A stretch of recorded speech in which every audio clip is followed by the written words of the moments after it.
గూడ జిల్లా సూర్యాపేట నియోజకవర్గం తుంగతుర్తి. అయితే కాంగ్రెస్ పార్టీ అధికారంలోనికి రాగానే 6 గ్యారెంటీలు ప్రవేశపెట్టింది సార్. దానిపైన ప్రజల స్పందన ఏ విధంగా ఉన్నది? 6 గ్యారెంటీలు ప్రవేశపెట్టడంతో పాటు ప్రజాపాలన అందిస్తామని రేవంత్ రెడ్డి గారు చెప్పడంతో ప్రజలకు అతి దగ్గరగా పరిపాలన చేరువైందని ప్రజలందరూ భావిస్తున్నారు. 6 గ్యారెంటీలో భాగంగా ఉచిత బస్సు ప్రయాణం అనేది మహిళలకు సదవకాశంగా సద్వినియోగపరుచుకుంటున్నారు. దాని విధంగా ఆ మహిళల్లో ఏమీ అసంతృప్తి లేదు. రాజకీయ పార్టీల పరంగా వాళ్ళు చేసేదేదో చీటికి మాటికి వాళ్ళు చేసే ప్రయత్నాలు వాళ్ళు చేస్తున్నారు. కానీ అద్భుతంగానే ఉన్నదని మహిళలు అంటారు. ఎవరు కూడా ఎలాంటి బేసిసాలు లేకుండా మాట్లాడుతారు.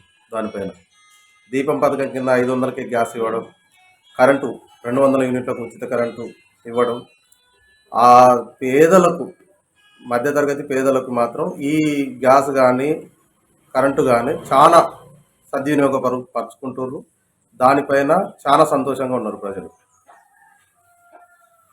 అలాగనే ఇంతకుముందు సర్పంచ్ సార్, మీ గ్రామంలో ఎలాంటి డెవలప్మెంట్ చేసేది సార్ మీరు సర్పంచ్ ఉండి? మునుపు చేసిన దానికంటే 100% నేను డెవలప్మెంట్ కార్యక్రమాలు చేయగలిగిన, గ్రామాన్ని అభివృద్ధి పదంలో నడిపించిన, సీసీ రోడ్లు కానీ డ్రైనేజ్ కానీ మన ప్రజలకు నిత్యావసరానికి మనకు కావాల్సిన సదుపాయాలన్నీ ఎప్పటికప్పుడు అనుకూలంగా పనిచేయడం జరిగింది. గ్రామస్తులు నేను చేసిన పనిలో ఎలాంటి అభ్యంతరం లేకుండా సజావుగా సాగిపోయింది నా పాలన. సార్ అట్లానే మరి అన్ని డెవలప్మెంట్ చేసినట్టు కదా సార్. ప్రధాన రహదారి అస్తవ్యస్తంగా ఉంది కదా సార్. ప్రధాన రహదారి అస్తవ్యస్తంగా ఉందంటే గత పాలకుల పరిపాలనలో గాదర్ కిషోర్ కుమార్ 10 ఏళ్ళు పరిపాలన చేసింది ఇక్కడ ఎమ్మెల్యేగా.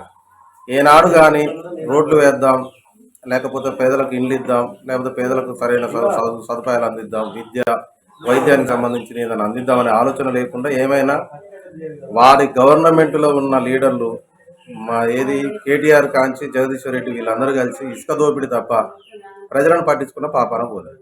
రోడ్డు కోసం మేము ధర్నాలు చేస్తే కూడా మీరు ఎట్ట ధర్నాలు చేస్తారో మమ్మల్ని బెదిరించిన సందర్భాలు కూడా ఉన్నాయి. ఏది మాకు బ్రిడ్జ్ కావాలి, మా ఊరికి మెయిన్ ఇటు పోతే సంఘం కానీ ఇటు మా ఊరు కానీ వర్షాలు బిర్రుగా వస్తే వాగులు దాటకుండా మినిమం ఒక 10 రోజులు వాగులు దాటుకుంటుంటాం. మాకు వేరే ఊరికి కనెక్టివిటీ ఉండదు.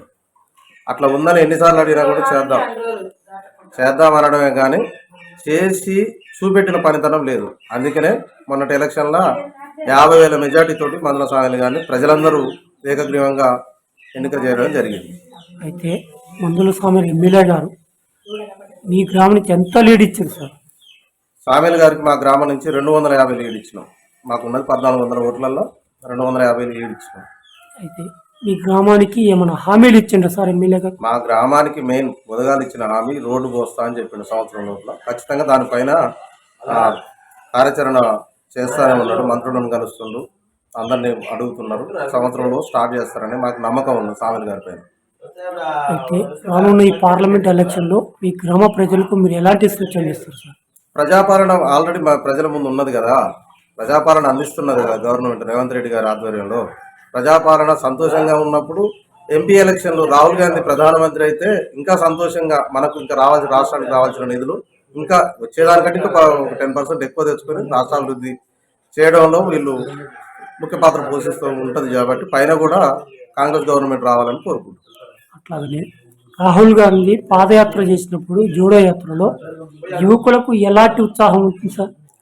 యువకులకు నేనున్నా అనే భరోసా ఇవ్వగలిగాను. నేను ఏదో గాంధీ వారసత్వం కాదు, అది వారసత్వం పేరు చెప్పుకొని బతికేవాడిని కాదు. జనంలో ఉండి జనం మనిషిగా బ్రతుకుతా, జనమే నాకు ఇంపార్టెంట్, ప్రజలతోటే నేను మమేకమై బ్రతుకుతా అనేది జోడో యాత్రతోటి నిరూపించుకోగలిగిండు. ప్రజలు కూడా నమ్మకం వ్యక్తం చేసారు. రేపు రానున్న రోజుల్లో ఖచ్చితంగా బీజేపీని మతతత్వ పార్టీని ఓడగొట్టి కాంగ్రెస్ గవర్నమెంట్ ఇండియా కూటమి అధికారంలోకి రాబోతుంది. అట్లాగనే సార్ గత తెలంగాణ ఉద్యమంలో శ్రీకాంతాచారి అమరుడైంది. అయితే టీఆర్ఎస్ పనులు పట్టించుకోలేదు. కాంగ్రెస్ పార్టీ వారికి న్యాయం చేస్తుంది సార్ శ్రీకాంత్ వాళ్ళ తల్లిదండ్రులు? ఖచ్చితంగా న్యాయం చేస్తుంది, చేయాలి కూడా. ఉద్యమకారులను పట్టించుకోకుండా పనిచేసిన నేను పెద్ద ఉద్యమకారుని సాగునుంట తలకా పెట్టని చెప్పుకున్న కేసీఆర్ తన కుటుంబం తప్ప, తన కుటుంబాన్ని తప్ప, తన అన్యాయాలు తప్ప తన కుటుంబాన్ని తప్ప, తన అనుయాయులు తప్ప వేరే వాళ్ళు ఎదగొద్దు నియంతృత్వ ధోరణి, రజాకారుల కంటే అధ్వానంగా పనిచేసిండు.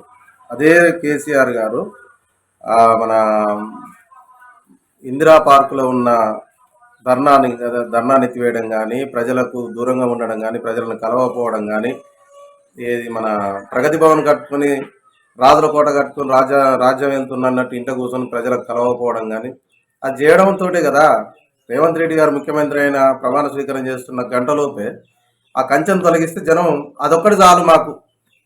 ఇప్పుడు రాజ్యాధికారం రాజు అనే ఆయన అనుకుంటే రాజులం కాదు, మేము ప్రజాసేవకులంగా పనిచేయాలి, రాజకీయంలోకి వచ్చేటోళ్ళు అదే విధంగా ఆలోచించాలనే ఉద్దేశం లేకుండా పనిచేసినందుకే వాళ్ళని పొందబెట్టి.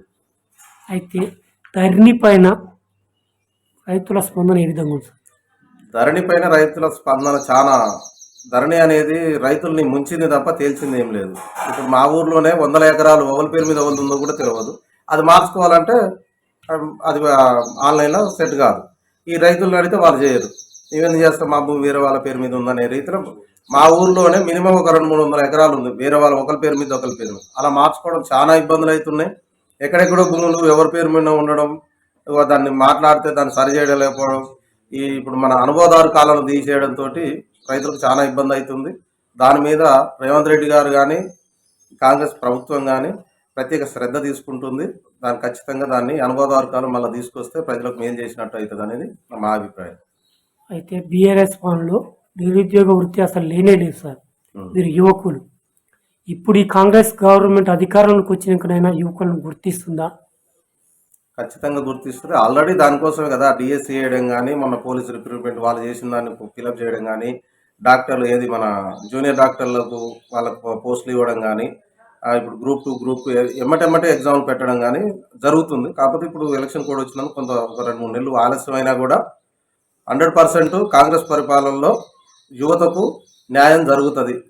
నాకు ఆశాభావం ఉన్నది. ఎందుకు అనంటే గత 75 ఏళ్ల చరిత్ర కలిగిన కాంగ్రెస్ పార్టీ అయ్యాటి నుంచి ఇయ్యాడి దాకా వాళ్ళ పరిపాలనలోనే కదా దేశం పరిపాలించబడ్డది, రాష్ట్రం పరిపాలించబడ్డది.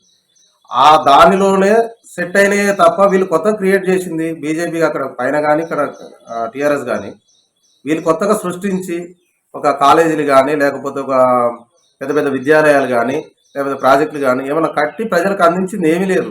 ఆయన అదానికి అంబానికి ఆయన దోషి పెడతాడు. ఇక్కడ మన మైహోన్ రామేశ్వరరావు, మెగా కృష్ణగిరెడ్డికి ఈయన దోషి పెట్టిండు. వాళ్ళ పరిపాలన అంతే ఉంది. యువకులకు ఖచ్చితంగా కాంగ్రెస్ ప్రభుత్వంలో న్యాయం జరుగుతుంది. ఆ నమ్మకం మాకు అందరికీ ఉంది.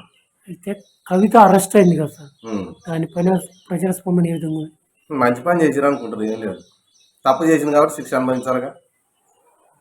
రూమ్ రెంట్ కట్టుకోలేను, ఇంట్లో రెంట్ కట్టుకోలేని స్థితి నుంచి బూర్జు ఖలీఫాల ప్లాట్ కొనుక్కునే స్థాయికి ఎదిగిందంటే ఆ పరిస్థితి ఏందని ప్రజలకు తెలుసు ఆల్రెడీ. అయితే కవిత అరెస్ట్ కావడానికి కారణం ఏంటంటే ఈ రాజకీయ కుట్రలే. కాంగ్రెస్ పార్టీ అధికారం రాగానే అరాచకాలు ఎక్కువ చేస్తూ మా కార్యకర్తలను కుడుతురని చెప్పేసి వారే ప్రకటిస్తారు కదా సార్. ఇప్పుడు సరే ఓకే, రాజకీయ పరంగా ఎన్ని విమర్శలైనా వాళ్ళు చేసుకోవచ్చు. కానీ ఇప్పుడు ఆ జైల్లో ఉన్నాడు ముఖేష్, ఏం పేరు అతని పేరు నాకు ఐడియా లేదు. వాడు స్పష్టంగా నేను కవిత నాకు చెప్తే నేను పనిచేసి పెట్టినాను స్పష్టంగా అతనే చెప్తుండు కదా. వాళ్ళు చెప్పడంతో కదా నిన్న ఇప్పుడు రాత్రి క్రేజీ వారిని అరెస్ట్ చేశారు. ఆల్రెడీ ఎంతో మనిషి సోడి అని సంవత్సరం నుంచి జైల్లోనే ఉంటుండు. తప్పు చేయని జైలు ఎట్లా ఉంటాడు? కోర్టులు చట్టాలు ఉన్నాయి కదా. రాజకీయ పరంగా వాళ్ళు ఏదైనా చెప్పుకోవచ్చు, సాధ్యం చెప్పుకోవచ్చు. అంతే తప్ప ఆమె చేసిన తప్పుకు ఆమె శిక్ష అనుభవించాల్సింది. ఎవరైనా అయితే బాధ్యులు అయితే కావాల్సిందే. దాన్ని రాజకీయ పరంగా ఇటు మళ్ళీ చట్టం ఎటు తిప్పినా కూడా వాళ్ళది తప్పు చేసారు, శిక్ష అనుభవిస్తారు.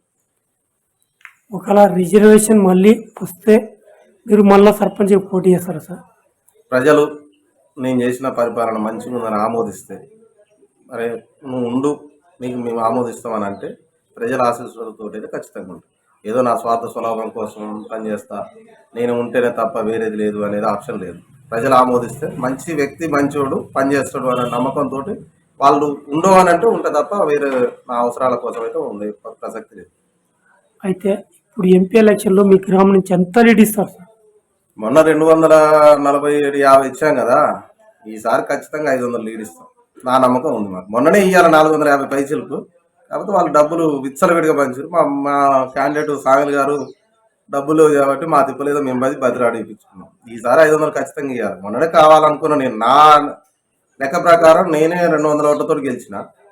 మళ్ళా సారికి 250 వచ్చినాయి. 250 కాదు, వాళ్ళకు 300 ఓట్లు కూడా పడవు అనే నమ్మకం మాకుండే. అది వాళ్ళు డబ్బులు పంచడంతో ప్రతి క్యాండిడేట్కి ఇంటింటికి తిరిగి ఇది ఇంటికి 10,000, మనిషికి 2,000 అట్లా డబ్బులు విచ్చలవిడిగా పంచారు. యథార్థంగా చూస్తుంటే ఇప్పుడు చెప్పాలని చెప్తారు జనాలు. ఆ ద్వారా తగ్గింది తప్ప 500 తక్కువ రాదు. రేపు ఎంపీ ఎలక్షన్లలో లీడ్ ఖచ్చితంగా నాకు తెలిసి 400 పైచలకు, 500 అంటే మరీ అత్యాశ అవుతుంది, కానీ 250ని ఇంకొక 50, 150 యాడ్ చేసుకుని 400 పైచలకు లీడ్ చేయగలరు.